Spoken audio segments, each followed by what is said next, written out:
ኢየሱስ ክርስቶስ ዘኦመ ስም ለዘይጼውኦ ኢየሱስ ክርስቶስ ህብስተ ሕይወት ለዘይበልዖ ኢየሱስ ክርስቶስ ጽዋ መድኃኒት ለዘይሰትዮ ከመ ይባርኩነ ይፈኑ አራው ለጸባኢነ ይጽብኦ ወልተሁ ነሲኦ። መንግሥተ ሰማያት የዘላለም ርስታችን ብላችሁ በማመን በቅድስናው ስፍራ የተገኛችሁ ከሩቅም ከቅርብም የመጣችሁ አባቶች፣ እናቶች፣ ወንድሞች፣ እህቶች ሕፃናትም ጭምር በእግዚአብሔር ፍጹም ሰላም እላችኋለሁ። እንደምን ዋላችሁ? እንደምን ከረማችሁ? እንደምን ሰነበታችሁ? አባታችን አምላካችን መድኃኔ ዓለም ክርስቶስ ስንወጣ እየቀደመ ስንተኛ እየቆመ ሳይሰለች የሚጠብቀን በሥራችን ሳይሆን በአባትነቱ በቸርነቱ በምሕረቱ በቅድስናው ስፍራ ለመገኘት ቃሉን ለመስማት ያበቃል በመካከላችን ተገኝቶ እንዲያስተምረን ቅዱስ ፈቃዱ ይሁንልን። የእናታችን የእመቤታችን የድንግል ማርያም ስሟ ይክበር ይመስገን። የጻድቃን የሰማዕታት የነቢያት የሐዋርያት የቅዱሳን መላእክት ስማቸው ይክበር ይመስገን። እግዚአብሔር አምላክ በመካከላችን ተገኝቶ ምስጢሩንና ጥበቡን ይግለጥልን። ወኩን መሃይምነ እስከ ለሞት ወእሁበከ አክሊለ ሕይወት። ልጄ እስከ ሞት ድረስ የታመንክ ሁን የሕይወትን አክሊል እሰጥሃለሁና። ከኔ ጋር በውስጥ እስከ ሞት ድረስ ጮክ ብላችሁ እስከ ሞት ድረስ የታመንክ ሁን የሕይወትን አክሊል እሰጥሃለሁና። እስከ ሞት ድረስ በሃይማኖት በእምነት በመከራ ጊዜ በችግር ጊዜ በስደት ጊዜ በፈተና ጊዜ እስከ ሞት ድረስ የታመናችሁ ሁኑ የሕይወትን አክሊል እሰጣችኋለሁ። ለሁላችን የተነገረ ቃል ነው። በዮሐንስ ራእይ ምዕራፍ 2 ቁጥር 10 ላይ የምናገኘው ሕያውና ዘላለማዊ የሆነ የሽልማት ቃል ነው። የእግዚአብሔር ልጆች ምእመናን እስከ ሞት ድረስ በመከራ የታመናችሁ ሁኑ የሕይወትን አክሊል እሰጣችኋለሁና።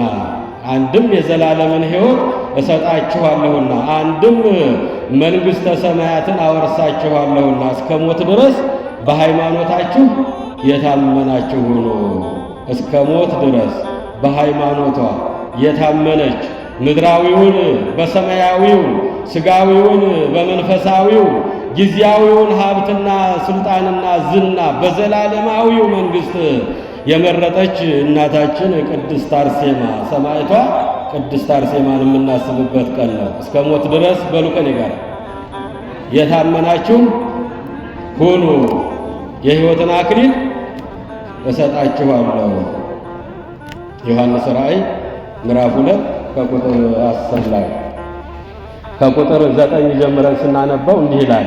ትቀበለውም ዘንድ ስላለህ መከራ ምንም አትፍራ፣ እነሆ እንድትፈተኑ ሰይጣን ከናንተ አንዳንዶችን ወደ እስር ቤት እንዲገቡ ያደርጋልና መከራም ትቀበላላችሁና። እስከ ሞት ድረስ የታመናችሁ ሁኑ የሕይወትን አክሊል እሰጣችኋለሁና። እስከ ሞት የታመነች በመከራ በችግር በፈተና ብዙም ያባብል ነገር እየመጣላት ሁሉንም በጊዜያዊ ዘላለማዊውን የመረጠች በምድራዊ ሰማያዊውን የመረጠች የእግዚአብሔር ልጆች በሥጋዊው ሹመትና ሽልማት ዘላለማዊውን የእግዚአብሔር መንግሥት የመረጠች እናታችን ቅድስት አርሴማን የምናስብበት ቀን ነው። እንግዲህ ዛሬ ከ3 በዓላቶቿ ትልልቅ በዓላቶቿ ዛሬ ታኅሳስ 6 ቀን የእናታችን የሰማዕቷ የቅድስት አርሴማ በዓል ነው። የምንማረው ስለሷ ነው። እየሰማችሁኝ ነው? አዎ፣ የምንማረው ስለሷ ነው። አርሴማ ማለት በወርቅ ልብስ የተጎናጸፈች የተሸለመች ውብ ማለት ነው። አርሴማ ማለት ምን ማለት ነው አልኳችሁ? በወርቅ ልብስ የተጎናጸፈች የተሸለመች ውብና ድንቅ ሴት ማለት ነው። አርሴማ ማለት ይሄ ነው። አርሴማ ማለት በወርቅ ልብስ የተጎናጸፈች የተሸለመች ውብና ድንቅ ሴት ማለት ነው። የእግዚአብሔር ልጆች ወላጆቿ ቅዱስ ቴዎድሮስና እናቷ ቅድስት አትሮስያና ይባላሉ። እየሰማችሁ ነው? ከቃሉ ጋር ናችሁ? አባቷ ማን ነው አልኳችሁ? እናቷስ ቅድስት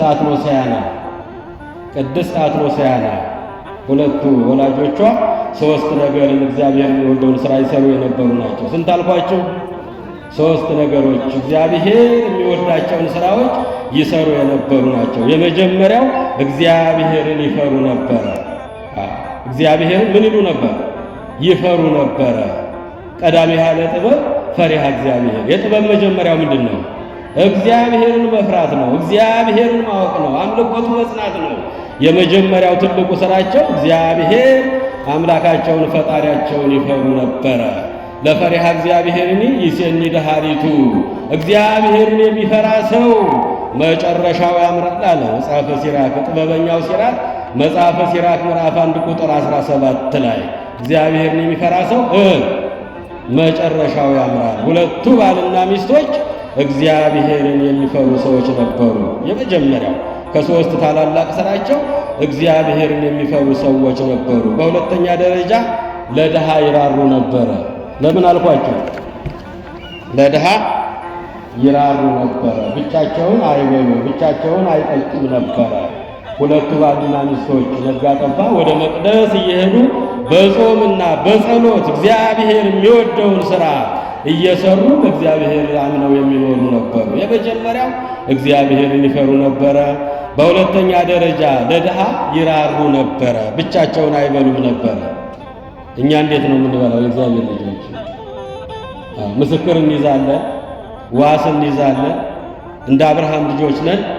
የአብርሃም ልጆች ብትሆኑማ የአብርሃምን ሥራ በሰራችሁ ነበር አለ አምላካችን። ለስም አጠራሩ ክብር ይግባውና በቅዱስ ዮሐንስ ወንጌል ምዕራፍ 8ኛው ምዕራፍ ላይ ከኋላ እየተከተሉ የሆነ ነገር ሲሉት መድኃኔዓለም ማዕበረ ኅቡዓት ልብን ኩላሊትን መርምሮ የሚያውቅ መድኃኔዓለም ኢየሱስ ክርስቶስ አንትሙ ትገብሩ ግብረ አቡክሙ፣ እናንተ የዲያብሎስ ልጆች አባታችሁ የዲያብሎስን ሥራ ትሰራላችሁ። የአብርሃም ልጆች ነን ትላላችሁ። የአብርሃም ልጆች ብትሆኑ የአብርሃምን ሥራ በሰራችሁ ነበር አለ። የአብርሃምን ሥራ ይሰሩ ነበረ። ለድሃ ምን ይለው ነበር? ያበሉ ነበር። ብቻቸውን አይበሉም ነበረ። ሁለቱ ባልና ሚስቶች የመጀመሪያው መሰረቱ እግዚአብሔርን መፍራት ነው። የእግዚአብሔር ልጆች እግዚአብሔርን ይፈሩ ነበረ። ቀዳሚሃ ለጥበብ ፈሪሃ እግዚአብሔር። የጥበብ ሁሉ የእውቀት ሁሉ መጀመሪያ እግዚአብሔርን መፍራት ነው። እግዚአብሔርን ይፈሩ ነበር። እንደ ፈቃዱ፣ እንደ ትእዛዙ፣ እንደ ሕጉ ይኖሩ ነበረ። ሁለተኛው ለድሃ ይራሩ ነበረ። በሶስተኛ ደረጃ ልጅ እንዲሰጣቸው ዘወትር ወደ እግዚአብሔር ቤት እየገሰገሱ ስለቱን ይሳሉ ነበር። ዘወትር ወደ እግዚአብሔር ቤት እየገሰገሱ ልመናቸውን ወደ እግዚአብሔር ያቀርቡ ነበረ። ለምኑ ይሰጣችኋል፣ ፈልጉ ታገኛላችሁ፣ አንኳኩ ይከፈትላችኋል።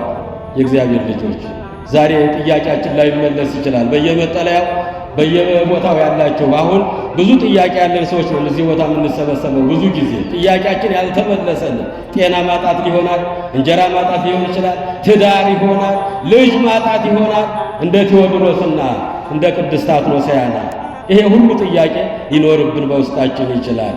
ዘወትር ወደ እግዚአብሔር ቤት እየገሰገሱ ልመናቸውን ያቀርቡ ነበረ። ለምኑ ይሰጣችኋል፣ ፈልጉ ታገኛላችሁ፣ አንኳኩ ይከፈትላችኋል። ቃሉ ዘላለማዊ ነው። ቃሉ የእግዚአብሔር ቃል እውነት ነው፣ ሐሰት የለበትም። ብዙ እናቶች ብዙ አባቶች ልጅ በማጣት ለብዙ ዘመናት ለምነው ነው ልጅን ያገኙት አይደል? የእግዚአብሔር ልጆች ብዙ አባቶቻችን ሐናና ኢያቄምን ስናስባቸው፣ ኤልሳቤጥና ዘካርያስን ስናስባቸው፣ እነ ቴዎብስታን እነ ዞሮንቶስን ስናስባቸው፣ እነ ሳራን እነ አብርሃምን ስናስባቸው፣ ታሪካቸውን ስናገላብጠው ለብዙ ዓመታት በጾምና በጸሎት እግዚአብሔርን ደጅ ጸኑት ነበረ። ቆይቼ እግዚአብሔርን ደጅ ጸናሁት እርሱም ዘንበል አለልኝ አለ ቅዱስ አባታችን ዳዊት በመዝሙር 39 ቁጥር 1 ላይ ጸኒሃ ጸናይክዎ ለእግዚአብሔር ሰማዓኒ ወተመይጠኒ። ቆይቼ ለብዙ ዘመናት እግዚአብሔርን ምን አልኩት? ደጅ ጸናሁት እርሱም ዘንበል አለልኝ፣ ጩኸቴንም ሰማኝ። ጩኸታቸውን ሰማቸው። የእኛንም ጩኸት መድኃኔዓለም ይስማን። አሜን አትሉም? ሌላው ቢቀር አሜን አትሉም? የእግዚአብሔር ልጆች አሜን ማለት ይሁንልኝ ይደረግልኝ ማለት ነው። ጥያቄያችሁ ሁሉ እንዲመለስላቸው አሜን በሉ ስትባሉ አሜን ማለት ልመና ነው፣ ምስጋና ነው። ይሁንልኝ ይደረግልኝ ማለት ነው። ቆይቼ እግዚአብሔርን ደጅ ጸናሁት፣ እርሱም ዘንበል አለልኝ፣ ጩኸቴንም ሰማኝ። ዕለት ዕለት ወደ ቤተ እግዚአብሔር እየሄዱ ልጅ ይሰጣቸው ዘንድ ስለት ይሳሉ ይለምኑት ነበረ። የለመኑትን የማይነሳ የነገሩትን የማይረሳ ይችን የተባረከች ዘር ለሰው ሁሉ መድኃኒት የሆነችውን አርሴማን ሰጣቸው። ክብርና ምስጋና ለመድኃኔዓለም ይሁን። እኛም እግዚአብሔርን በትዕግስት እንጠብቀው። የእግዚአብሔር ልጆች በትዕግስት እንጠብቀው። አንድ ቀን ጥያቄያችን ይመለሳል። ተስፋ አትቁረጡ። ቆይቼ እግዚአብሔርን ደጅ ጸናሁት። ዳዊት አምላክ የአባታችን ዳዊት ልበ አምላክ የተባለው እግዚአብሔርን መለስ አለልኝ፣ ጩኸቴንም ሰማኝ፣ ጥያቄንም መለሰልኝ እንዳለው የእኛም ጥያቄ አንድ ቀን ይመለሳልና ተስፋ የሚባል ነገር እንዳትቆርጡ የእግዚአብሔር ልጆች። ልጅ እንዲሰጣቸው ዘወትር ወደ እግዚአብሔር ቤተ መቅደስ እየመጡ ልመናቸውን ያቀርቡ ነበረ፣ ስለታቸውን ይሳሉ ነበረ። እግዚአብሔርን ለምኖ ያፈረ ሰው የለም። እግዚአብሔርን ጠይቆ ጥያቄው ያልተመለሰለት ሰው የለም። ሁለት ልብ ሆነን ከለመን ስንለምን ኖረን ስንለምን እናልፋለን። ጥያቄው ጥያቄ ሆኖ ይቀራል። አምነን ከመጣን ግን ጥያቄያችን ይመለስልናል። ሳትጠራጠሩ በፍጹም ልባችሁ አምናችሁ የጸለያችሁት ሁሉ ይደረግላችኋል። ማቴዎስ ወንጌል ምዕራፍ 21 ላይ 20 ቁጥር 21 ላይ የእግዚአብሔር ልጆች ሳትጠራጠሩ በፍጹም ልባችሁ ሆናችሁ ካመናችሁ ጥያቄያችሁ ይመለስላችኋል። የለመናችሁት ጥያቄ ይመለስላችኋል ብሎናል። ቃሉ አይታበልም። የእግዚአብሔር ልጆች እግዚአብሔር አምላካችን እነዚህ ሁለት ባልና ሚስቶች የመጀመሪያ እግዚአብሔርን ይፈሩ ነበረ። ሁለተኛው ለድሃ ይራሩ ነበረ። ሶስተኛው ልጅ በማጣታቸው ልጅ እንዲሰጣቸው ዘወትር ወደ እግዚአብሔር ቤተ መቅደስ እየመጡ ልመናቸውን ያቀርቡ ነበረ። እግዚአብሔርን ለምኖ ያፈረ ሰው የለም። መዝሙረኛው ልበ አምላክ ዳዊት በመዝሙር 112 ቁጥር 8 9 ጀምሮ እንዲህ ይላል። ችግረኛን ከመሬት የሚያነሳ ምስኪኑን ከትቢያ ላይ የሚያነሳ መካኒቱን ልጅ እንድትወልድ የሚሰጥ ልጅ ለሌላቸው ልጅን የሚሰጥ ማን ነው? እግዚአብሔር ነው። ልጆች ከእግዚአብሔር ነው የሚሰጡ። የእግዚአብሔር ልጆች ወዲያ ወዲህ አላሉ። እኛ ጠዋት እዚህ ሌላ ጥያቄ እንጠይቃለን፣ አንዳንዶቻችን ደግሞ ሌላ ስፍራ እንሄዳለን። አይደለም? በሁለት ልብ ሆነን ነው ጥያቄያችንን የምናቀርበው። እነሱ ግን በፍጹም ልባቸው በእግዚአብሔር በማመን ቆይተው እግዚአብሔርን ደጅ ጸኑት። እርሱም መለስ አለላቸው፣ ጩኸታቸውንም ሰማቸው። ልጅ የሚሰጥ እግዚአብሔር ነው። በጎ ስጦታ ፍጹም በረከት ከላይ ናቸው። መለወጥ ከሌለበት ከእግዚአብሔር ዘንድ ይሰጣሉ። ልጅ በጎ ስጦታ ነው፣ ፍጹም በረከት ነው። የሚሰጠው ደግሞ ከሕያው እግዚአብሔር ነው። ሐዋርያው ቅዱስ ያዕቆብ በመልእክቱ ምዕራፍ 2 ቁጥር 17 ላይ በጎ ስጦታ ፍጹም በረከት ከእግዚአብሔር ነው የሚሰጡት። ተስፋ ሳይቆርጡ ዕለት ዕለት ወደ እግዚአብሔር መቅደስ እየመጡ ልመናቸውን ያቀርቡ ነበረ። የለመኑትን የማይነሳ የነገሩትን የማይረሳ ቅዱስ አምላካችን አርሴማ የምትባለውን የተባረከች ቡርክት የሆነች ልጅ ሰጣቸው። እየሰማችሁ ነው? አርሴማን ሰጣቸው። አርሴማ ማለት በወርቅ ልብስ የተጎናጸፈች የተሸለመች ውብና ድንቅ ሴት ማለት ነው። የእግዚአብሔር ልጆች ልጃቸውንም በእውቀት በጥበብ በቤተ ክርስቲያን እንድታድግ አደረጓት። የሰጣቸው እግዚአብሔርን እንድታገለግለው እንድታመሰግነው ከመቅደሱ እንዳትወጣ አድርገው በእግዚአብሔር ቤት እንድታድግ አደረጓት። እኛ ልጆቻችን የት ነው የሚያድጉ? የእግዚአብሔር ልጆች ቤተ ክርስቲያን ሁሉን ነገር አመቻችታለች። ሰንበት ትምህርት ቤት የሚባለውን ከፍታ አደራጅታ መምህራንን አስቀምጣ ኑ ልጆች ተማሩ፣ ኑ ደቂቀ ፈሪሃ እግዚአብሔር መሐርክሙ፣ የእግዚአብሔር ልጆች ልጆች ሆይ ኑ እግዚአብሔርን መፍራት ላስተምራችሁ እያለች ቤተ ክርስቲያን አደራጅታ እባካችሁ ልጆቻችሁን አምጡ እንላለን። አይደለም? ብዙ ሰው ግን አያስመዘግብም። በጣም ጥቂት ናቸው ሰንበት ተማሪዎቹ። ዕለት ዕለት ትምህርተ ወንጌል ይሰጣል፣ ይዘምራሉ፣ ያመሰግናሉ፣ ቃጭሉን ይሰማሉ፣ ቅዳሴ ጸበሉን ይጠጣሉ፣ ዕጣኑ ይሸታቸዋል። የቤተ ክርስቲያን ፍቅር የእግዚአብሔር ፍቅር በልባቸው ተስሎ ያድግባቸዋል። የእግዚአብሔር ልጆች እንዲህ ነው። ቤተ ክርስቲያን ሁሉን አዘጋጅታልናለች። መጠቀም ያቃተን እኛ ነን። ሰንበት ትምህርት ቤት አደራጅታ ሕፃናትን፣ ወጣቶችን፣ ጎልማሶችን፣ ወጣቶች በሙሉ አደራጅታ በሕፃናት የሚሰጠው ትምህርት አለ፣ ለወጣቶች የሚሰጥ ትምህርት አለ፣ ለትልልቆች የሚሰጥ ትምህርት አለ። ወጣቶቹ በእውነቱ ይደክማሉ፣ ግን ማን ያስመዘግባል? ልጆቻችንን አናመጣቸውም። በማይረባ ስፍራ የልጅነት ጊዜያቸው እየባከነ ነው ያለው። እነሱ ግን ልጃቸው በቤተ መቅደስ እየዘመረች እያመሰገነች እግዚአብሔርን እያገለገለች እንድታድግ አደረጓት። ጥበብ መንፈሳዊ እየተማረች ዕውቀት እየተማረች እየዘመረች እያመሰገነች በአምላኳ በእግዚአብሔር ቤት አሳደጓት። የእግዚአብሔር ልጆች ጥበበኛው መጽሐፈ ምሳሌ ጥበበኛው ሰሎሞን ምሳሌ 22 ቁጥር 6 ላይ እንዲህ ይለናል፣ ልጄ ሆይ ልጅህን በሚሄድበት መንገድ በልጅነት ምራው፣ በሸመገለ ጊዜ ከሱ ፈቀቅ አይልም ይላል። በልጅነት ነው ዘር ልንዘራባቸው የሚገባው። እግዚአብሔርን መፍራት በእውቀት በጥበብ እንዲያድጉ ፈሪሃ እግዚአብሔር እንዲኖራቸው የቤተ ክርስቲያን ፍቅር እንዲኖራቸው ዘመኑ እየከፋ እየሄደ ነው። የእግዚአብሔር ልጆች ማንም በሃይማኖት የቆመ የሚመስለው እንዳይወድቅ ይጠንቀቅ፣ ቀኖቹ ክፉ ናቸውና። ዛሬ በመቅደሱ ካላደጉ ነገ ልጅ እናጣለን። በቤተ ክርስቲያን የሚሳለም ልጅ ፈሪሃ እግዚአብሔር ያለው ሕፃናትን እናጣለን። ስለዚህ ልጆቻችንን በእግዚአብሔር ቤት እናሳድጋቸው። እንደ ቅዱስ ቴዎድሮስና እንደ ቅድስት አትኖስያና የሰጣቸውን መልሰው ለእግዚአብሔር ሰጡ። በቤተ መቅደስ እየዘመረች እያመሰገነች እያገለገለች በእግዚአብሔር ቤት አደገች ከሌሎች ጓደኞቿ ጋር። ለዚህ ነው ጥበበኛው ሰሎሞን መጽሐፈ ምሳሌ ምዕራፍ 22 ቁጥር 6 ላይ ልጅህን በሚሄድበት መንገድ በልጅነቱ ምራው፣ አሳየው መንገዱን፣ በሸመገለ ጊዜ ከሱ ፈቀቅ አይልም ይላል። ዛሬ እኮ ቤተ ክርስቲያንን የሚያንቀሳቅሷት ማህበረ ቅዱሳኖች ናቸው፣ ሰንበት ተማሪዎች ናቸው፣ በቤቱ ያደጉ በቤቱ የኖሩ ቃሉን የጣፈጣቸው ሲመገቡ ያደጉ ሕፃናት ናቸው። ዛሬ በቤተ ክርስቲያናችን እየተሟገቱልን ያሉት የእግዚአብሔር ልጆች አይደለም። ሐሰት ነው ይሄ? አዎ፣ ሰንበት ተማሪው፣ ወጣቱ፣ ሴቱ፣ ወንዱ ማህበረ ቅዱሳን ተደራጅተው ይህን ክፉን ዘመን እንድንሻገረው አስመሳዮች ቀሳጮች በሚለቁት ላይ መርዝ ሲረጩ እነሱ ደግሞ መርዛቸውን እያበረሱ ያሉት ወጣቶች ናቸው። በእግዚአብሔር ቤት እንድታድግ አደረጓት። እኛም ልጆቻችንን ወደ እግዚአብሔር ቤት እናምጣቸው፣ እናስመዝግባቸው።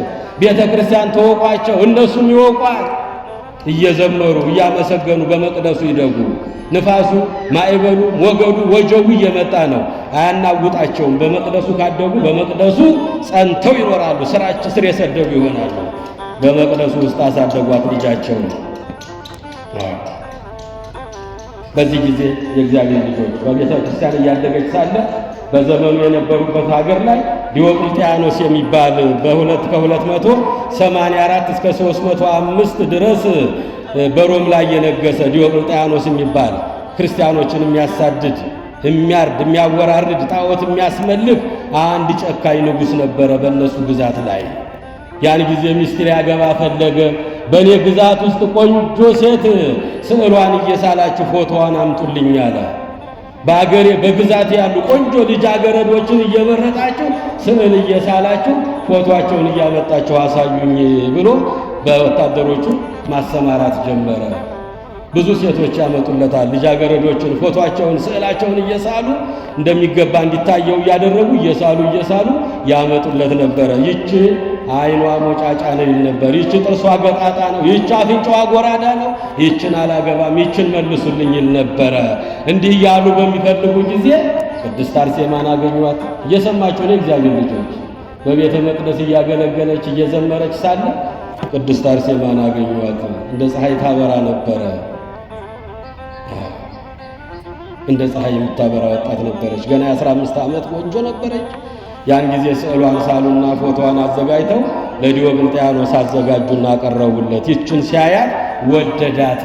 ይችን ናት ሚስቴ፣ ይችን ነው ማገባው አለ። ገና ሲያያት እየሰማችሁ ነው። ይችን ነው ማገባው ብሎ እየተዘጋጀ ሳለ ነው የእግዚአብሔር ልጆች ምእመናን። አዎ ሊያገባት በዝግጅት ላይ ሳለ፣ አዎ ዝግጅቱ እየተከናወነ ሳለ በአገሪቱ ላይ ይወራ ነበረ። በዚህ ጊዜ ቅድስት አርሴማ ከጓደኞቿ ጋር ይሄን ነገር ሰማች። ከአንዱ ሀገር ቢያሳድዷችሁ ወደ አንዲቱ ሀገር ሽሹ አይለው ትዝ አላቸው። የእግዚአብሔር ልጆች በሃይማኖት ምክንያት በእምነት ምክንያት ጣዖት አምላኪ ነው። ክርስቲያኖችን የሚያርድ የሚያወራርድ ጨካኝ ንጉሥ ነው። እሱ ሊያገባሽ ይፈልጋል አሏት። ያን ጊዜ ከጓደኞቿ ጋር ሆና ሮምን ለቃ አርማንያ ወደሚባል ሀገር ተሰደደች። ስለ ጽድቅ የሚሰደዱ ምንድናቸው? የእግዚአብሔር መንግሥት የእነሱ ናትና ስለ ጽድቅ ተሰደደች፣ ስለ ሃይማኖት ተሰደደች። የሀገር መሪ ነው ሊያገባት የፈለጋት፣ ሀገረ ገዢ ልትሆን ነው፣ ንግሥት ልትሆን ነው። አልፈለገችውም። የእግዚአብሔር ልጆች ውበት ሐሰት ነው አለች። ደም ግባት ከንቱ ነው አለች። እግዚአብሔርን የሚፈራ ሰው ይበልጣል አለች። የእግዚአብሔር ልጆች ጥበበኛው ሰሎሞን መጽሐፈ ምሳሌ ምዕራፍ 31 ቁጥር 29 ላይ ውበት ሐሰት ነው፣ ደም ግባት ከንቱ ነው፣ እግዚአብሔርን የምትፈራ ሴት ግን ከሁሉ በላይ ናት። ቅድስት አርሴማ ከሁሉ በላይ ናት። ወጣትነት አላሸነፋትም፣ ውበት አላሸነፋትም፣ ስልጣን አላሸነፋትም፣ ዝና አላሸነፋትም። ምድራዊውን በሰማያዊው፣ ጊዜያዊውን በዘላለማዊው። አያችሁ፣ ስጋዊውን ሹመትና ሽልማት በዘላለማዊ ሽልማት መረጠችው። ወኩን መሐይምነ እስከ ለሞት፣ እስከ ሞት ድረስ በሃይማኖትህ የታመንክ ሁን፣ የሕይወትን አክሊል እሰጥሃለሁ፣ መንግሥተ ሰማያትን አወርስሃለሁ፣ የዘላለም ሕይወትን እሰጥሃለሁ የሚለው ቃል ትዝ አላትና ሁሉንም እንደ ጉድፍ ናቀችው። የእግዚአብሔር ልጆች ምእመናን ከእህቶቿ ጋር ከጓደኞቿ ጋር ሆና ከሮም ተነስታ ወደ አርማንያ ስደት ተጀመረ። 27 ልጃገረዶች አብረዋት ተከትለዋታል። በሌላ መጽሐፍ ብዙ ወንዶችም ሴቶችም ተከትለዋቸው ለስደት ወጥተዋል። የእግዚአብሔር ልጆች ምእመናን ከአንዲቱ ሀገር ቢያሳድዷችሁ ወደ ሌላይቱ ሀገር ሽሹ። ማቴዎስ ወንጌል ምዕራፍ 10 ቁጥር 23 ላይ ስንት አልኳችሁ? ከአንዲት ሀገር ቢያሳድዷችሁ ወደ ሌላይቱ ሀገር ሸሹ። ሮምን ለቀው ወጡ። አርማንያ ወደሚባል ሀገር ደረሱ። እዛም ያለው ሀገረ ገዢ ጣዖት አምላኪ ጣዖታዊ ነው። እግዚአብሔርን የማያውቅ ነው። ለክርስቲያኖች ያልተመቸ ስፍራ ነው። ሀገር ለቀው ቁርበት ጠቅልለው ሁሉን ንቀው ከልጃገረዶቹ ጋር አብራ ወጣች። ከአንዱ ሀገር ቢያሳድዷችሁ ወደ ሌላይቱ ሀገር ሽሹ ብሎ አምላካችን ለስም አጠራሩ የተናገረው ትዝ አላቸውና በቅዱስ ማቴዎስ ወንጌል 10:23 ላይ እየተማሩ ስላደጉ ቃሉን ስለሚያውቁ ሁሉም በስደት ከሮም ተነስተው ወደ አርማንያ ወረዱ። ድግሱ እየተደገሰ ነው። ዲዮቅልጥያኖስ ሊያገባት ነው። በመንፈቀ ሌሊት ወጥተው ሄደዋል። ንቀውት ዓለምን እንደ መርገም ጨርቅ እንደ ቆሻሻ እንደ ጉድፍ ንቀውት እግዚአብሔርን ፍለጋ ወጡ። የእግዚአብሔር ልጆች ምእመናን ወጣቶች ናቸው። ልጅ ሆይ አለሁ ስትል የቆምክባት ምድር ሳትከዳ ቀኑ ሳይጨልምብህ ደስ የማያሰኙ ክፉ ቀናት ሳይደርሱብህ ልጄ በወጣትነትህ ፈጣሪህን አስብ። ዛሬ ወጣቱ የት ነው ያለው? እግዚአብሔር ልጆች ወጣቱ የት ነው ያለው? በአሁኑ ሰዓት ግማሹ ዘፈን ቤት፣ ግማሹ ጭፈራ ቤት፣ ግማሹ ጫት ቤት፣ ግማሹ መጠጥ ቤት፣ ግማሹ ደግሞ በስልኩ ላይ ተለጥፎ ጌሙን እየተጫወተ በማይረባ በመናኛ በከንቱ ቦታ የልጅነት ጊዜያቸውን እያባከኑ ያሉ ወጣቶች አሉ።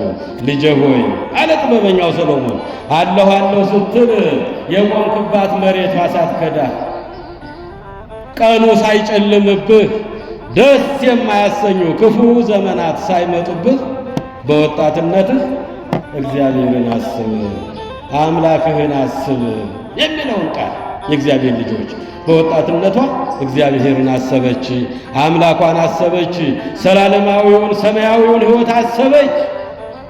ምድራዊውን ናቀችው፣ ስጋዊውን ሹመቱን፣ ሽልማቱን፣ ዝናውን፣ ዕውቅናውን፣ ውበቱን፣ ደምግባቱን ሁሉ ናቀችው። ኦ አሃዌ የታፍቅርዎ ለዝንቱ ዓለም ወኢዝሃሎ ውስተ ዓለም ዓለሙኒ ኃላፊ ንብረቱኒ ኃላፊ እስመ ኩሉ ኃላፊ ውእቱ። ሐዋርያው ወንጌላዊው ቅዱስ ዮሐንስ በመልእክቱ አንደኛ ዮሐንስ ምዕራፍ 3 ላይ የእግዚአብሔር ልጆች ምእመናን ወንድሞች እህቶች ይህን ዓለም አትውደዱት፣ ዓለሙንና በዓለም ውስጥ ያለውን ብልጭልጩን ነገር ዝናውን፣ ሀብቱን፣ ንብረቱን አትውደድ። ዓለሙ ኃላፊ ነው፣ ንብረቱ ኃላፊ ነው፣ ፍላጎቱ ምኞቱ ሁሉ ኃላፊ ነው፣ ዝናው ዕውቅናው ሁሉ ኃላፊ ነው፣ ሁሉም ኃላፊ ነው። የማያልፈው የእግዚአብሔር መንግሥት ነው። እየሰማችሁ ነው? ብቻ ይነጮኩ ደግሞ ርቃችሁ የተቀመጣችሁት ለምንድን ነው? ይሰማል በደንብ? እግዚአብሔር ይስማችሁ ጸሎታቸው የልቦናችንን ደጅ ክፈትልን መድኃኒዓለም። ወንድሞች እህቶች ይህንን ዓለም አትውደዱት። ዓለሙንና በዓለም ውስጥ ያለውን ሀብቱን፣ ንብረቱን፣ ብልጭልጩን፣ ዝናውን፣ ዕውቅናውን፣ ስልጣኑን፣ ሹመቱን አትውደዱት። በዓለም ውስጥ ያለውን ነው። ዓለሙ ኃላፊ ነው። ንብረቱ ኃላፊ ነው። ዝናው፣ ዕውቅናው ኃላፊ ነው። የማያልፈው የእግዚአብሔር መንግሥት ብቻ ነው። አያችሁ፣ በእግዚአብሔር ቤተ መቅደስ ስላደገች ቃሉ ስለገባት እንደ ጉድፍ ጣለችው የዚህን ዓለም ዕውቅና፣ ዝና፣ ዕውቀት። ከብዙ ሴቶች የተመረጠች ናት። የብዙ ሴቶችን ፎቶ መልሶ ነው የእሷን ሲያይ ተንበረከከ። ይችንማ ገባታለሁ አለ። ይችማ ለማንም አትሆንም ለእኔ ነው የምትሆነው አለ። ይህን በሰሙ ጊዜ በመንፈቀ ሌሊት አገራቸውን ጥለው፣ ንብረታቸውን ጥለው፣ ርስታቸውን ጥለው፣ ዘመዶቻቸውን ጥለው ተሰደው ከሮም ወደ አርማንያ ደረሱ። አርማንያ ደርሰው በአንድ ዋሻ ተደብቀው እየጾሙ እየጸለዩ እያለቀሱ ካለ ዲዮቅልጥያኖስ ደብዳቤ ጽፎ ወደ አርማንያ መውረዳቸውን ሰማና ደብዳቤ ጽፎ ለአርማንያው ንጉሥ ድርጣድስ ለሚባለው ንጉሥ ወደ አንተ ሀገር እንደዚህ አይነት ልጃገረዶች መጥተዋል፣ ከነሱ መካከል አንዷን ለሚስትነት መርጫታለሁና ባሉበት ቦታ ፈልገህ አስፈልገህ መልሰህ ወደ እኔ እንድትልክልኝ ብሎ ደብዳቤ ጽፎ ላከለት። ምን አልኳቸው? ማን ነው የላከው?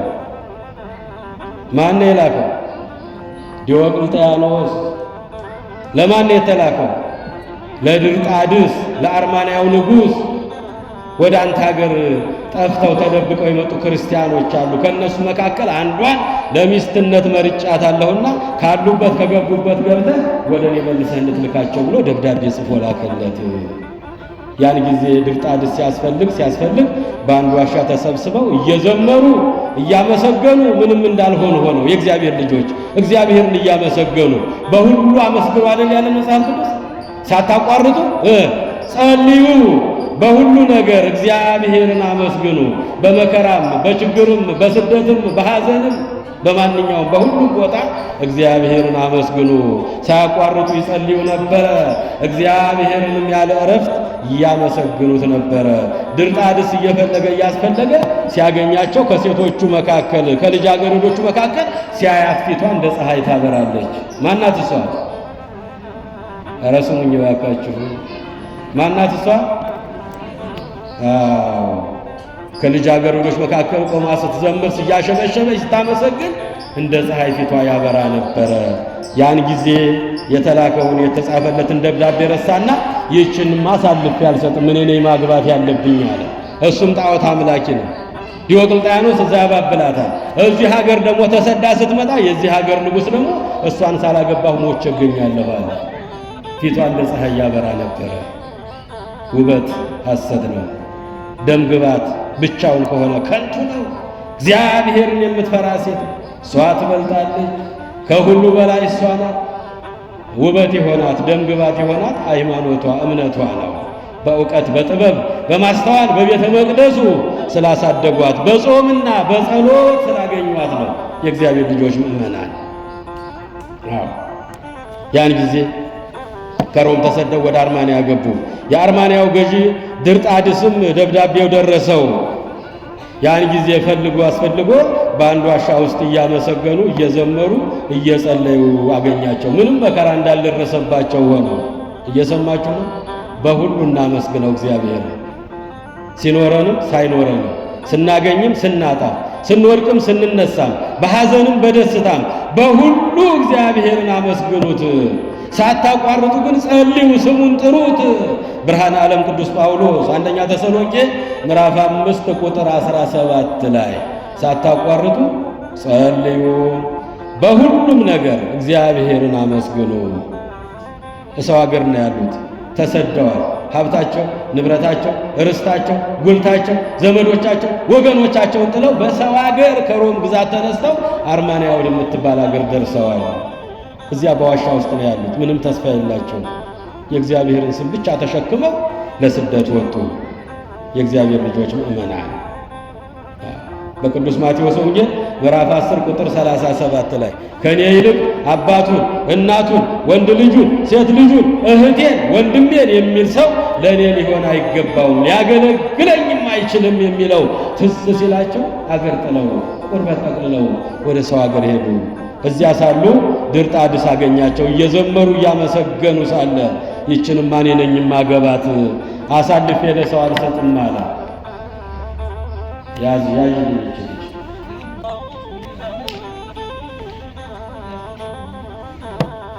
ይችን ልጅማ አሳልፌ ለኔ አልሰጥም፣ ለሰው አልሰጥም፣ የማገባት እኔ ነኝ አለ።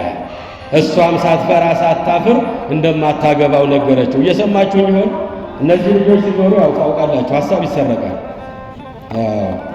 በዚህ ጊዜ የእግዚአብሔር ልጆች ምእመናን ንጉሥ ድርጣድስም ሲያያት ለራሱ ተመኛት፣ ብዙ ነገር ስጦታንም አቀረበላት።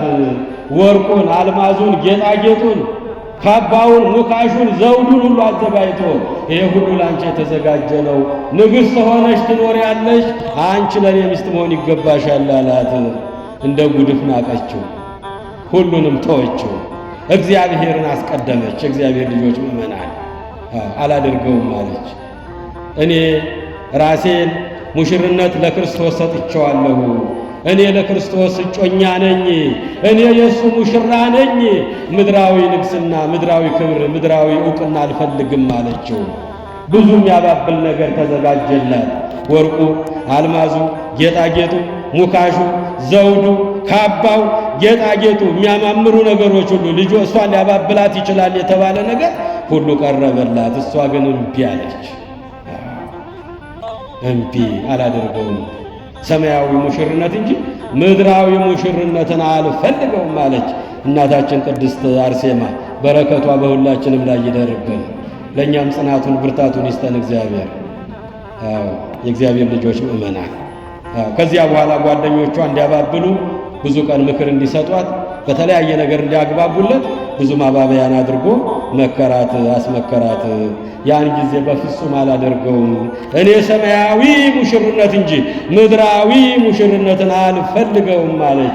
ከአገሬን የወጣሁት አገሬን፣ ቤቴን፣ ንብረቴን፣ ቤተሰቤን ትቼ በሰው አገር የመጣሁት ይህንኑ ጠልቼው ነው። የምድራዊውን ሹመትና ሽልማት ስልጣኑን ጠልቼ ነው ወደዚህ ሀገር የመጣሁት። አትድከም፣ ይሄን አላደርገውም አለቻው። ብዙ መካሪዎች እንዲመክሯት ሐሳቧን እንዲያስቀይሩ ተሞከረ፣ ግን ሊሆን አልቻለም። የእግዚአብሔር ልጆች ምእመናን በዚህ ጊዜ በክርስቲያኖች ላይ እሷን ለብቻ አደረጉና ሌሎች ብዙ ክርስቲያኖች አሉ ከእሷ ጋር ተከትለው የተሰደዱ። በእነሱ ላይ የተራቡ አንበሶችን ፈተው እንዲበሏቸው፣ እንዲቆረጥሟቸው አንቺንም እንዲህ ያደርግሻልና እመኝ እንዲሏት እንድትፈራ አድርገው አንበሶች፣ የተራቡ አንበሶች በክርስቲያኖች ላይ እንዲለቀቁ፣ ክርስቲያኖችን እንዲያላምጧቸው፣ እንዲቀረጣጥፏቸው፣ እንዲውጧቸው ወደ እነሱ ፈተው ለቀቁባቸው። የንጉሡን ወታደሮች አንበሶቹ ተመልሰው እነሱን በሏቸው። ክብርና ምስጋና ለመድኃኔዓለም ይሁን። አዎ ሞገሳቸው እግዚአብሔር ነበር፣ ክርማቸው እግዚአብሔር ነበር፣ ክብራቸው መድኃኔዓለም ኢየሱስ ክርስቶስ ነበር። እሱን ብለው እሱን አምነው አገር ለቀው ቁርበት ጠቅልለው ሰው አገር በስደት የሄዱት ስሙ ጋሻ ሆኗቸው፣ ስሙ መከታ ሆኗቸው፣ ስሙ ዘውድ ሆኗቸው አንበሶቹ ወደ እነሱ ከመሄድ ይልቅ ወደ ወረወሯቸው፣ ወደ ፈቷቸው ሰዎች ተመልሰው ወታደሮቹን ቅርጥፍጥፍ አድርገው በሏቸው። ክብርና ምስጋና ለመድኃኔዓለም ይሁን።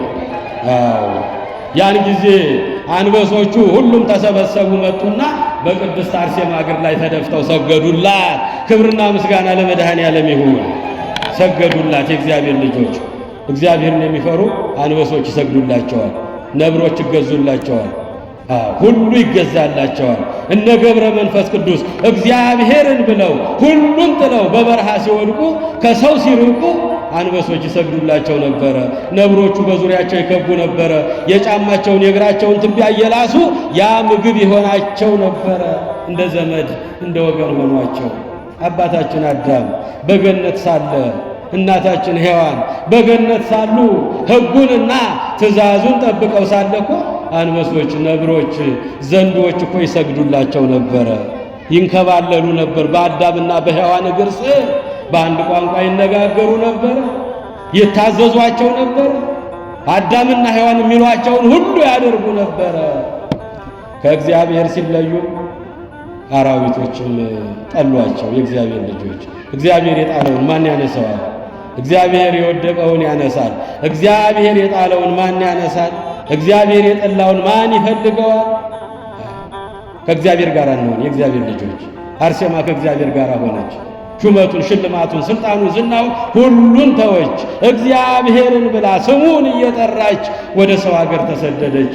አንበሶች ቅርጥፍጥፍ አድርገው ጓደኞቿን ሲበሉ ፈርታ እሻ ገባሃለሁ እንድትል ተሞከረ። አንበሶቹ ግን ክርስቲያኖችን መብላት ተውና የለቀቋቸውን ወታደሮች ቅርጥፍጥፍ አድርገው በሏቸው። ከዛ ተመልሰው መጥተው ለቅድስት አርሴማ ሰገዱላት። የእግዚአብሔር ልጆች ምእመናን፣ ይህች ናት አርሴማ ማለት። እግዚአብሔር የወደደውን ማን ይነካዋል? ሁሉ ይገዛለታል። ገብረ መንፈስ ቅዱስ እግዚአብሔርን ብለው ሁሉን ንቀው ወደ ምድረ በዳ ወደ ጫካ ሲሄዱ አንበሶችና ነብሮች ዘመድ ይሆኗቸው፣ እንደ ወንድም እንደ እህት ይከቧቸው፣ ሌላ ነገር እንዳይተናኮላቸው ይከላከሉላቸው ነበረ። እሷም እንዲሆኑላት አንበሶቹ እንደ ዳንኤል ሰገዱላት። ነቢዩ ዳንኤል ታስታውሱታላችሁ? እግዚአብሔርን ካድ ለጣዖት ስገድ ተብሎ አልሰግድም እግዚአብሔርንም አልክድም አለ። እጁን እግሩን አስረው ከተራቡ አናብስት መካከል ከጉድጓድ ውስጥ ተጣለ። ቅርጥፍጥፍ አድርገው እንዲበሉት እንዲያላምጡት።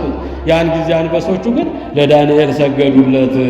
እግዚአብሔርም ታላቁን መልአክ ሚካኤልን ላከለት። የአንበሶቹም አፍ ተዘጋ፣ እንዳይበሉት እንዳይጎዱት አደረገለት። ሰው ከእግዚአብሔር ጋር ሲሆን ሁሉ ይገዛለታል። አንበሶቹ ለቅድስት አርሴማ ሰገዱላት። የመጀመሪያው ይሄ ነበረ። ያን ጊዜ ወደ ጣዖት ቤት ውሰዷትና ለጣዖት ትስገድ ብለው ወደ ጣዖቱ ወሰዷት። እሷም ጣዖቱ ፊት በደረሰች ጊዜ በስመ አብ ወወልድ ወመንፈስ ቅዱስ አሐዱ አምላክ እክህደከ ሰይጣን ብላ ባማተበች ጊዜ በጣዖቱ ላይ ያደረው አጋንንት ተቃጥሎ ተኖ እንደ ትቢያ በኖ ጠፋላት። የእግዚአብሔር ልጆች ምእመናን፣ ጣዖቱ በልቡ ድፍት አለና ወድቆ ደቀቀና ፍርስርሶ ወጣ። አርሴማ በፊቱ ስትቆም እየሰማችሁኝ ነው? አርሴማ ይችና ዛሬ ብዙ አርሴማ የሚባሉ ሴቶች አሉ፣ የአርሴማን ሥራ የማይሰሩ። አርሴማ ማናት ብሏቸው የማያውቋት የእግዚአብሔር ልጆች አርሴማ እንላቸዋለን ልጆቻችንን። የአርሴማን ታሪክ ልናሳውቃቸው ይገባል። አርሴማ ብጽዕት ናት። አርሴማ ቅድስት ናት። አርሴማ ባህታዊት ናት። አርሴማ ሰማዕት ናት። አርሴማ በቅድስና ያሸበረቀች ናት። በወጣትነቷ ወጣትነት ያላሸነፋት ሁሉም ከንቱ ነው አለች። ውበት ከንቱ ነው፣ ደም ግባት ከንቱ ነው፣ እግዚአብሔርን መፍራት ይበልጣል አለች። ሰማያዊ ሙሽርነት ይበልጣል አለች። ምድራዊው ኃላፊ ነው፣ ጊዜያዊ ነው፣ ስጋዊ ነው፣ ለጥቂት ዓመት ነው፣ የማያልፈው የእግዚአብሔር መንግሥት ነው አለች። አንበሶቹ ሰገዱላት፣ ወደ ጣዖት ቤት ወሰዷት። እሷም በስመ አብ ወወልድ ወመንፈስ ቅዱስ አሐዱ አምላክ ብላ ስታማትብበት በላዩ ላይ ያደረው ሰይጣን ተቃጥሎ ተኖ ጠፋ።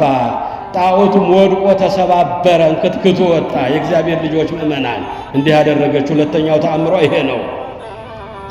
ጣዖቱም ወደቀና ተሰበረ። ከዚያ በኋላ በረሃብ ተሰቃይታ ትሙት ብለው ወስደው እስር ቤት ከተቷት። እሷ ግን እዛ ትዘምር ነበረ፣ ታመሰግን ነበረ፣ ወደ ፈጣሪዋ ጸሎት ታታቋርጥ ትጸልይ ነበረ። የእግዚአብሔር መልአክ ሰማያዊ ህብስት እያመጣ ይመግባት ነበረ። ክብርና ምስጋና ለአምላካችን ይሁን። አዎ ሰማያዊውን ህብስት እያመጣ የእግዚአብሔር መልአክ ሰማያዊ ህብስት በእስር ቤት ሳለች ይመግባት ነበረ። እስር ቤት ያሉ የእስር ቤቱ ኃላፊዎች ብዙ ስቃይ ያመጡባት ነበር። እየሰማችሁ ነው? በስሜ ስላመናችሁ ብዙ መከራ ይደርስባችኋል። ያስሯችኋል፣ ያንገላቷችኋል፣ ያሳድዷችኋል፣ መከራ ያጸኑባችኋል። እስከ መጨረሻው የጸና እርሱ ይድናል። ክብርና ምስጋና ለመድኃኔዓለም ይሁን። እስከ መጨረሻው ንጽና። የእግዚአብሔር ልጆች በእግዚአብሔር ስላመነች ነው። ወንጀል አልሰራችም። ስትሰርቅ አልተገኘችም። ሌላ ተንኮል ስትሰራ እግዚአብሔር የማይወደውን ሰውም የማይወደውን መጥፎ ስራ ስትሰራ አልተገኘችም። እግዚአብሔርን አልክድም፣ ለጣዖት አልሰግድም፣ ለእናንተ ለትዳር ጓደኛ ልሆን አልችልም፣ ሰማያዊ ሙሽርነት ይበልጥብኛል፣ ድንግልናዬን ንጽሕናዬን ለእግዚአብሔር ሰጥቼዋለሁ አለች። አያችሁ የእግዚአብሔር ልጆች አርሴማ ስንል ዝም ብሎ ተራ ነገር አይደለችም። ብዙ ዋጋ የከፈለች ናት። የአንበሶችን አፍ የዘጋች ናት። ጣዖቱን ያንከታከተች ናት። እስር ቤት ገብታ ሳለ የእግዚአብሔር መልአክ ህብስት ሰማያዊ ጽዋ ሰማያዊ እያወረደ ይመግባት የነበረች ሴት ናት። በእስር ቤትም ብዙ ነግረን የማንጨርሰው ብዙ ስቃይን አፈራረቁባት የእግዚአብሔር ልጆች። ከዚያ በኋላ ከእስር ቤት አውጥታችሁ አምጧት አለ። ከዚያም ከእስር ቤት አውጥተው ሁለት አይኗን የሚንከባለለውን ያ ንጉሥ የሚያንበረክከውን አይኗን ሁለት አይኗን ጎልጉለው አወጡና ጣሉት። የእግዚአብሔር ልጆች ምእመናን ሁለት አይኗን አውጥተው ጣሉት። ክፎች አጋንንት ያደረባቸው የዲያብሎስ ፈረሶች በምንም አልለውጠውም እግዚአብሔር ናት።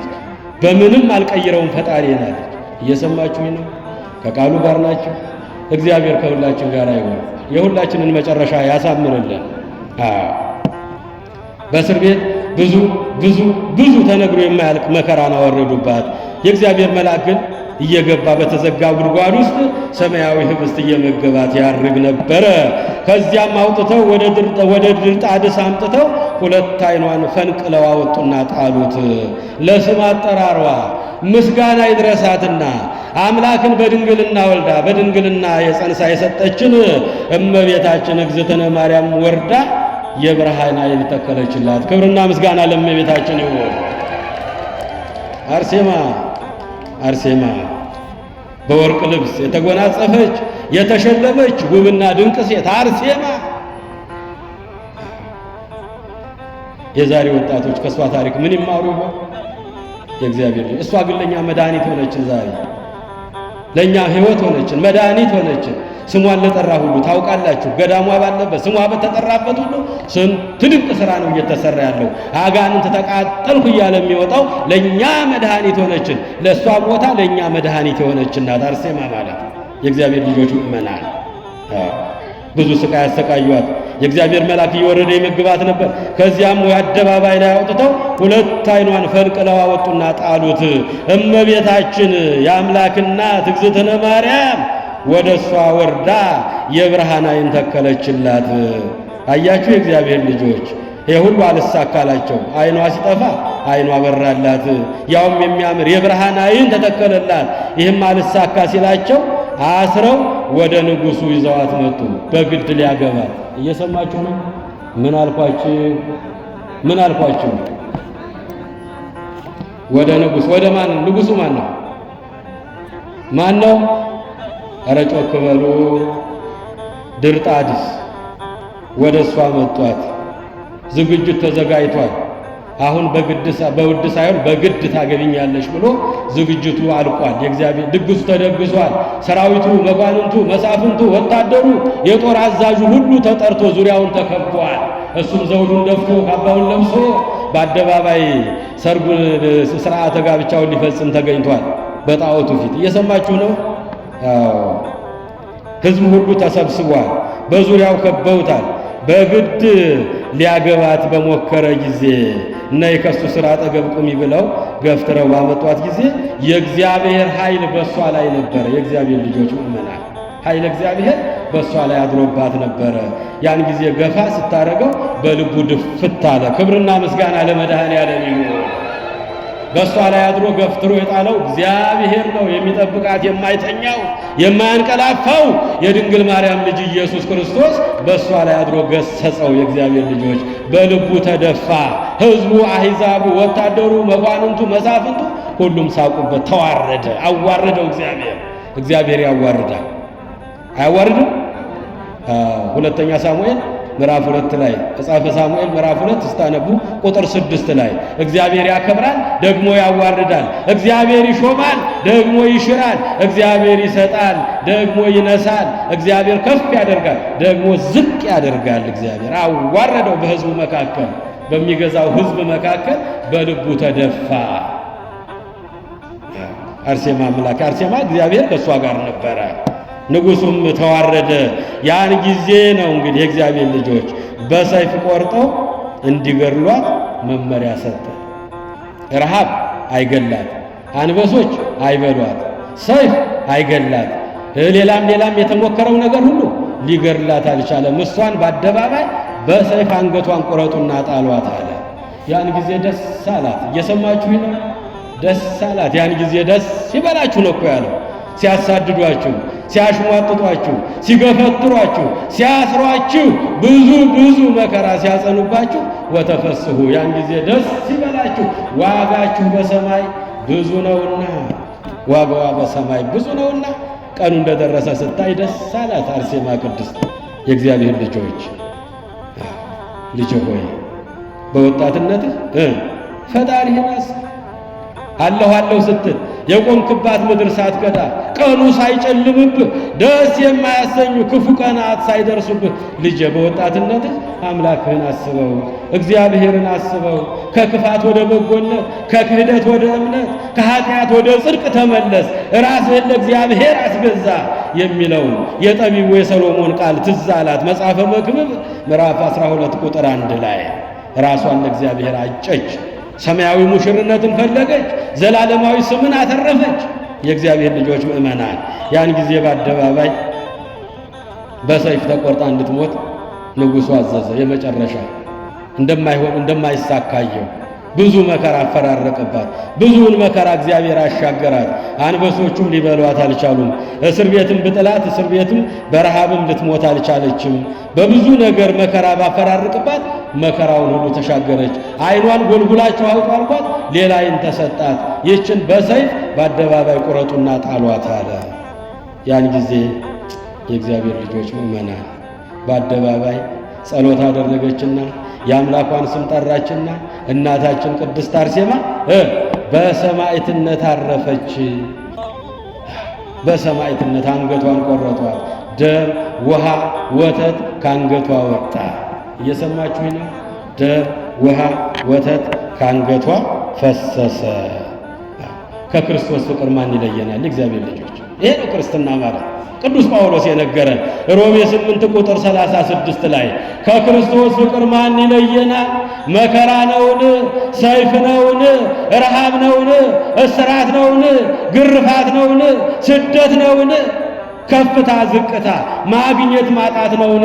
ከክርስቶስ ፍቅር ማን ሊለየን ይችላል? ቀኑን ሙሉ ስላንተ እንገደላለን፣ ቀኑን ሙሉ ስላንተ መከራ እንቀበላለን አለ አንገቱን የሰጠው ቅዱስ ጳውሎስ ሮሜ 8 ቁጥር 36 ላይ ከክርስቶስ ፍቅር ምንም ነገር ሊለያት አልቻለም። ብዙ ስጦታ ቀረበላት። ወርቁ፣ አልማዙ፣ ሙካሹ፣ ካባው፣ ዘውዱ፣ የወርቅ ጫማው ተገዛ። በብዙ ነገር ሊያባብሏት ሞከሩ። ከክርስቶስ ፍቅር የሚለየኝ የለም አለች። ይሄ ምድራዊ ነው አለች። ይሄ ስጋዊ ነው አለች። ይሄ ጊዜያዊ ነው አለች። የማያልፈው የእግዚአብሔር መንግሥት ነው አለች። ሙሽርነት ማለት የእግዚአብሔር መንግሥት መምረጥ ነው አለች። ምድራዊውን በሰማያዊው፣ ጊዜያዊውን በዘላለማዊው፣ ስጋዊውን በመንፈሳዊ ሕይወት መረጠች። የዛሬ አርሴማዎች ወጣቶች የት ነው ያሉት? የእግዚአብሔር ልጆች አርሴማ እንላለን። እንዲህ ለቀላል ነገር ለልጆቻችንም ስናወጣ አርሴማ እንላቸዋለን። የአርሴማን እንደው የእግሯን እጣቢ መሆን ይቻላል? የእግዚአብሔር ልጆች አርሴማ እንዲህ ናት። ያደገችው በመቅደሱ ነው። እስከ መጨረሻውም የጸናች ናት። ከክርስቶስ ፍቅር ማን ይለየናል? መከራ ነውን? ሰይፍ ነውን? ስደት ነውን? ረሃብ ነውን? ጥማት ነውን? ግርፋት ነውን? ሁሉም ተፈራረቀባት። ስደትንም አየችው፣ መራብንም አየችው፣ መታሰርንም አየችው። በብዙ ነገር ሰውነት ማጣትንም ጎልጉላ ዓይኗ ሲወጣ እኔ ከክርስቶስ ፍቅር አልለይም አለች። እግዚአብሔር ልጆች እንደ ስምዖን ጫማ ሰፊው ታውቁት የለ ታሪኩ ተምረነው የለ? አዎ ያቺ እየመጣች ጫማ ሰፊውን እግሯን ጫማዋን እየበጠሰች ውጭ በር ላይ ደርሳ ተመልሳ ትመጣለች። ዓይኗን እያንከባለለች በዝሙት ልትጥለው፣ ልታስክደው፣ ልታረክሰው፣ ልታቆሽሸው ስትመላለስ ምንድነው የሚያመላልስሽ? ጫማ የተበጠሰውብኝ ስምዖን እባክህ ስፋልኝ። እየሰፋ ይልካታል፣ ተመልሳ ትመጣለች። እየሰፋ ይልካታል፣ ተመልሳ አንቺ ሴት አላት። ሌላ ጉዳይ ያለሽ ይመስላል። የጫማ ጉዳይ አይመስለኝም። ጫማውን በደንብ ሰፍቼዋለሁ። እምትበጥሽውም አንቺው ነሽ። ዛሬም እሱ በዓሉ ነው። እየሰማችሁኝ ነው? እግዚአብሔር ልጆች ሁሉንም ለመናገር ጊዜ ስለሚያጥረን ነው። ጫማውን ራስሽ ነሽ እየበጠሽ የምትመጪው። ምንድነው ችግርሽ? ፍላጎትሽ ምንድነው? በይ ንገሪን። አሁን እኔና አንቺ ብቻ ነን ያለ ነው። በይ ንገሪን፣ ስራዬን ልስራበት፣ አትመላለሽ፣ እንቅፋትም አትሆኝብኝ ልጄ እባክሽን አላት። አንተን ወድጄ ነው የምመላለሰው፣ ከአንተ ጋር መተኛት ፈልጌ ነው፣ አንተን ላፍቅሬ ነው የምመላለሰው። የጫማ ጉዳይ አይደለም የአንተ ጉዳይ ነው የሚያመላልሰኝ አለችው። የእግዚአብሔር ልጆች ጫማ ሰፊውን ዝቅ ያለውን ሰው ግን በጽድቅ የተሞላውን አጋንንት በእሷ ላይ አድሮ እየፈተነው ያለ ነው። አያችሁ። ከሁሉ ያማረሽ ምኔ ነው አላት። ከሁሉ ከሰውነቴ ዓይኔ፣ ጥርሴ፣ አፍንጫዬ፣ እጄ፣ እግሬ የትኛው ነው አንቺን የሳበሽ አንቺን ያማረሽ የትኛው አካሌ ነው ንገሪኝ እባክሽ። ከሁሉ ዓይንህ ያምረኛል አለችው። በሚሰፋበት ወስዲ ዓይኑን ፍንቅል አደረገና ይሄውልሽ ዓይኔ ከሆነ ያማረሽ ይሄንን ውሰጂው አታሰናክኝ አላት። በእሷ ላይ ያደረው ሰይጣን እንደ ጢስ ተኖ ጠፋ። ክብርና ምስጋና ለመድኃኔዓለም ይሁን። እሷም ዓይኗን አጣች። ስለ ክርስቶስ ፍቅር ዓይኗን አጣች። የዛሬ ወጣቶች እንኳን እናግባችሁ ብለዋቸው ሀብት ያላቸው ዝና ያላቸው የእግዚአብሔር ልጆች ምንም ይሁን ጣዖትም ያምልኩ ሌላም እምነት ውስጥ ይሁን እምነትም የለሽ ይሁን ግን እናግባችሁ ቢሏቸው ይጠይቃሉ የእግዚአብሔር ልጆች። እሷ ግን አላደርገውም አለች። ሁሉም ይቅርብኝ አለች። እንደ ስምዖን ጫማ ሰፊው ራሷን ሰጠች። ሁሉ ተፈራረቀባት። ከክርስቶስ ፍቅር የሚለየኝ ማን ነው? የሚለየን ማን ነው አለ ቅዱስ ጳውሎስ። መከራ ነው፣ ግርፋት ነው፣ ስደት ነው፣ ረሃብ ነው፣ መጠማት ነው፣ መታሰር ነው፣ መገረፍ ነው፣ ስደት ነው፣ ከፍታው ዝቅታው፣ ማግኘቱ ማጣቱ ከአምላኬ ፍቅር የሚለየኝ ማን ነው አለ ቅዱስ ጳውሎስ። በመጨረሻ አንገቱን የሰጠው ቅዱስ ጳውሎስ ያ ነው። ቅድስት አርሴማ ይህን በተግባር አሳየችን። የእግዚአብሔር ልጆች ምእመናንና ምእመናት ዛሬ የምናከብራት ቅድስት አርሴማ በዚህ መንገድ ዋጋ የከፈለች ናት። ዋጋ የከፈለች ስለ እግዚአብሔር ፍቅር፣ ስለ ሃይማኖት ብዙ ዋጋ የከፈለች ናት። በቅዱስ ማቴዎስ ወንጌል ምዕራፍ 10 ቁጥር 22 ላይ በሰው ፊት የሚመሰክርልኝ እኔ በአባቴ ፊት እመሰክርለታለሁ፣ በሰው ፊት የሚክደኝን በአባቴ ፊት እክደዋለሁ አለ። ለስም አጠራሩ ክብር ይግባውና በሰው ፊት መሰከረችለት። በአደባባይ እውነትን ተናገረችለት። በአደባባይ ስሙን ጠራችለት። ወኩሉ ዘጸዋ ስም እግዚአብሔር ውእቱ ይድን። የእግዚአብሔርን ስም በሃይማኖት በእምነት ጸንቶ የሚጠራ ሁሉ ከመከራ ይድናል። መከራው አለፈ። ሰይፉ ጊዜያዊ ነው። የእግዚአብሔር ልጆች የዘላለም እሳት ደግሞ የእሳቱ ደግሞ የዘላለም እሳት ነው። ታውቃላችሁ። ሰይፉ ጊዜያዊ ነው፣ አለፈ። ዛሬ እሷ ከበረች። ዛሬ እሷ ከፀሐይ 7 እጅ አብርታ ለእኛ ትጸልይልናለች። ለእኛ እየጸለየችልን ነው እናታችን ቅድስት አርሴማ። እንግዲህ ይህ ሰማዕትነት የተቀበለችው የዛሬ 1728 ዓመት ነው። ስንት አልኳችሁ? የዛሬ ስንት ሻልኳችሁ?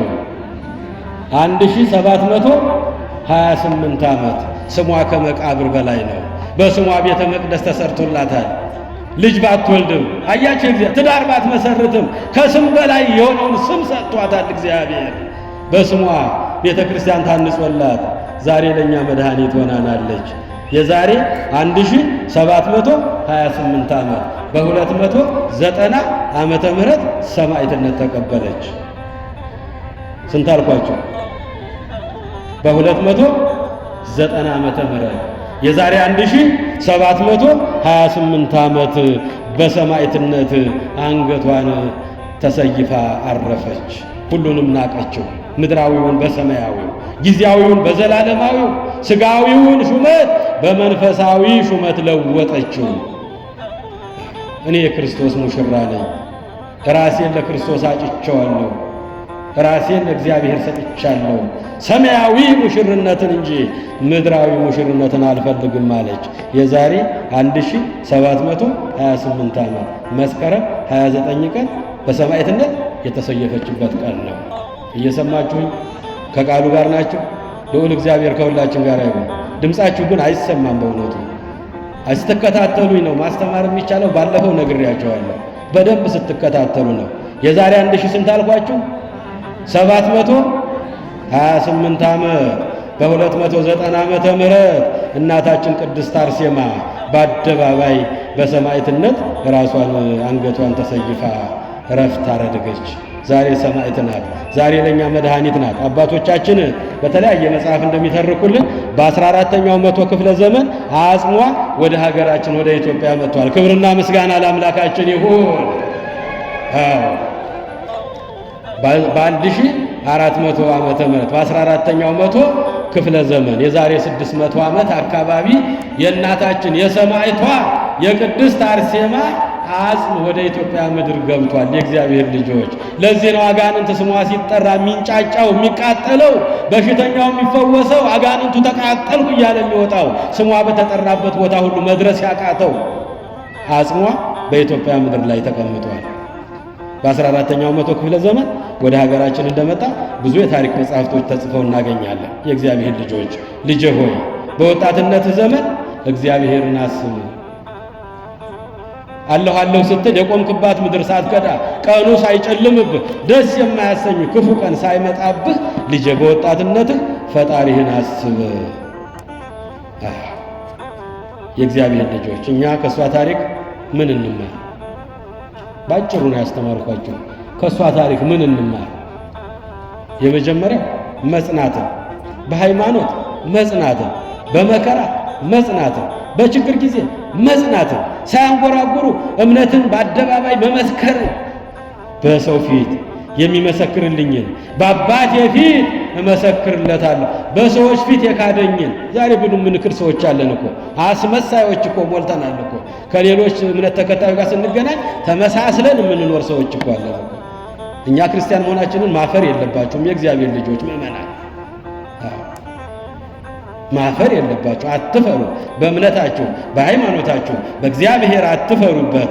ጽናትን ከሷ እንማራለን። እስከ መጨረሻው የጸና እርሱ ምን ይላል? ይድናል። ማቴዎስ ወንጌል 24 ቁጥር 13 ላይ በመከራ የጸና፣ በችግር ጊዜ የጸና፣ በስደት ጊዜ የጸና፣ በፈተና ዘመን የጸና እርሱ ይድናል፣ የሕይወትን አክሊል ይቀበላል። እስከ መጨረሻው በእምነታችን እንጽና። ከሷ የምንማረው ጽናትን ነው። ወጣት ናት። ብዙ የሚያባብል ነገር ቀርቦላታል።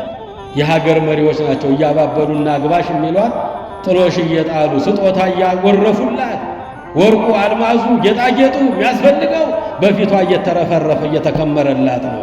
እንደ ጉድፍ ቆጠረችው። ሰው ዓለሙን ሁሉ ቢገዛ ቢነዳ የዓለሙን ሀብት ሁሉ በእጁ ጭብጥ በእግሩ እርግጥ ቢያደርግ ሰው በነፍሱ ከተጎዳ ምን ይረባዋል? ይረባዋል? እግዚአብሔር ልጅ ምን ይጠቅመዋል? ማቴዎስ ወንጌል 16 ቁጥር 26 ላይ ሰው ይህን ዓለም ቢገዛ ቢነዳ በዓለም ውስጥ ያለውን ሀብትና ንብረት በእጁ ጭብጥ ቢያደርገው በእግሩም እርግጥ ቢያደርገው ሰው በነፍሱ ከተጎዳ ምን ይረባዋል? የእግዚአብሔር ልጆች ምን ይጠቅመዋል? በዚያ በብልጭልጩ በነገስታቱ ስጦታ እኮ ተማርካ ቢሆን አምላኳን ክዳ ቢሆን ዛሬ አናነሳትም ነበር። ዛሬ ስሟ ከመቃብር በታች ተደፍኖ ነበረ። ስሟ አይታወስም ነበረ እኮ 1728 ዓመት ስሟን እየጠራን ይኖር ነው።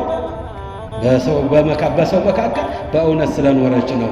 በጽናት ስለኖረች ነው። በአደባባይ እኔ ክርስቲያን ነኝ ብላ ስለመሰከረች ነው።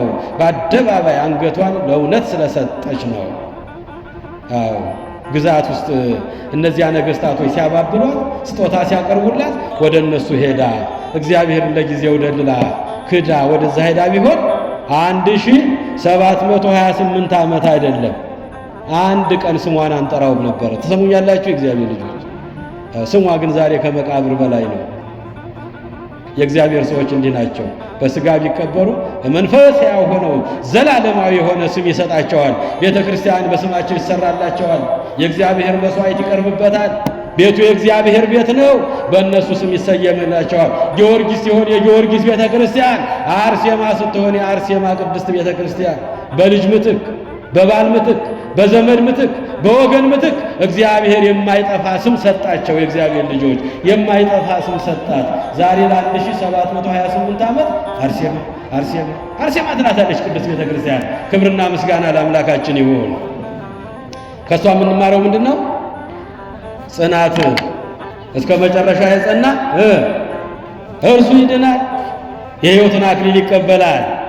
ዓለምን መናቅ፣ ይህን ብልጭልጩን፣ ይህን ጊዜያዊውን፣ ይህን ምድራዊውን በጊዜያዊ ነገር ተሸንግላችሁ እግዚአብሔር እንዳታሳዝኑ።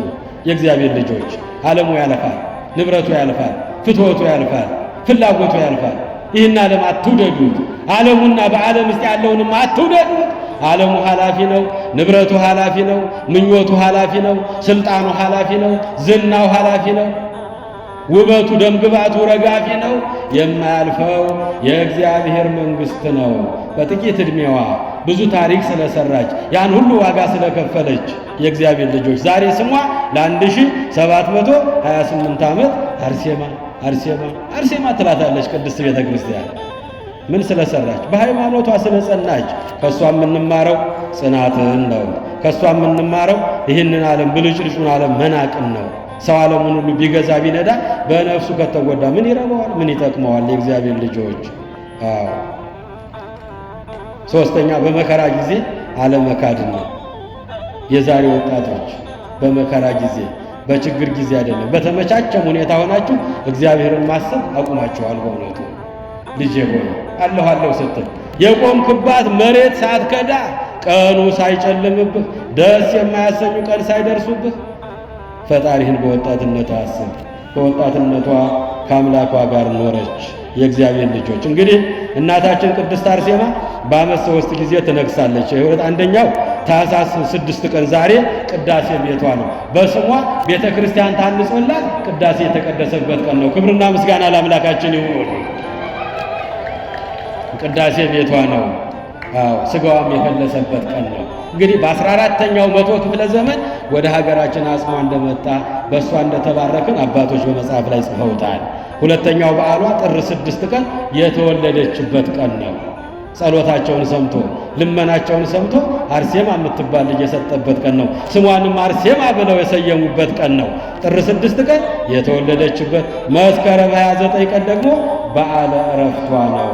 የእግዚአብሔር ልጆች ምእመናን ዛሬ ስናከብራት የዋልነው ዛሬ ቅዳሴ ቤቷ በስሟ ቤተ ክርስቲያን ተሰርቶላት በስሟ ለመጀመሪያ ጊዜ ቅዳሴ የተቀደሰበት ቀን ነው። እንግዲህ እናታችን ቅድስት አርሴማ ይህን ሁሉ ተአምር የሰራች እናታችን ናት። ዛሬ አርሴማ አርሴማ ስንል ዝም ብለን ተራ ነገር እንዳይመስለን ታሪኳን ማወቅ ያስፈልጋል። በክርስቶስ ፍቅር ማን ይለየኛል ያለች ናት እኮ። መከራው፣ ስደቱ፣ ግርፋቱ፣ ረሃቡ፣ ጥሙ፣ መታሰሩ፣ መገረፉ ይሄ ሁሉ መከራ ከክርስቶስ አይበልጥብኝም አለች። ከክርስቶስ በታች ነው አለች። በአደባባይ መሰከረች። በንጉሱ ፊት ቆማ ንጉሱን ሰለፈች። ገፋ ስታረገው በልቡ ደፈት ብሎ ወደቀ። በእሷ ላይ ያለው ኃይል እግዚአብሔር ገሰጸው። ያን ጊዜ በሰማዕትነት አረፈች። እኛ የምንማረው ከእሷ ጽናትን፣ ብርታትን፣ በሃይማኖት መጽናትን፣ ይህንን ዓለም መናቅን መማር አለብን። የእግዚአብሔር ልጆች ምእመናን ልጆቻችንን ወደ ቤተ መቅደሱ ልናመጣቸው ይገባል። በቤተ መቅደሱ ስላደገች እውነትን ከሐሰት፣ ጽድቅን ከኃጢአት፣ ክፋትን ከደግነት፣ እግዚአብሔርን ከአጋንንት ለይታ ስላወቀች እነዚያን ጣዖት አምላኪዎችን እንደ ርኩሳን ቆጠረቻቸው፣ እንደ ጉድፍ ቆጠረቻቸው። እኔ ሰማያዊ ሙሽርነት እንጂ ምድራዊ ሙሽርነትን አልሻም አለቻቸው። ከእሷ የምንማረው ጽናትን፣ ብርታትን፣ ዓለምን መናቅን፣ በመከራ ጊዜ አለመካድን ነው የምንማረው። ያስተማረን የመከረን የገሰጸን የአባቶቻችን አምላክ ስሙ ይክበር ይመስገን። የሰማነውን ቃል እግዚአብሔር በልቦናችን ይጻፍልን። 30፣ 60፣ 100 ፍሬ አፍርተን የስሙ ቀዳሾች የመንግስቱ ወራሾች ለመሆን ያብቃን። እንደ ቅድስት አርሴማ ጽናቱ ባይኖረን ብርታቱ ባይኖረን እስከ መጨረሻው በሃይማኖታችን ጸንተን ለመኖር ያብቃን። የሁላችንን መጨረሻ ያሳምርልን። ያስተማረን የመከረን አምላክ ስሙ ይክበር ይመስገን። ኢየሱስ ክርስቶስ ጽኦመ ስም ለዘይጼውኦ ኢየሱስ ክርስቶስ ብስተ ሕይወት ለዘይበልኦ ኢየሱስ ክርስቶስ ጽዋ መድኃኒት ለዘይሰትዮ ከመ ይባርኩነ ይፈኖ አርዳኦ ለጸባኢነ ይጽብኦ ወልተሁ ነሲኦ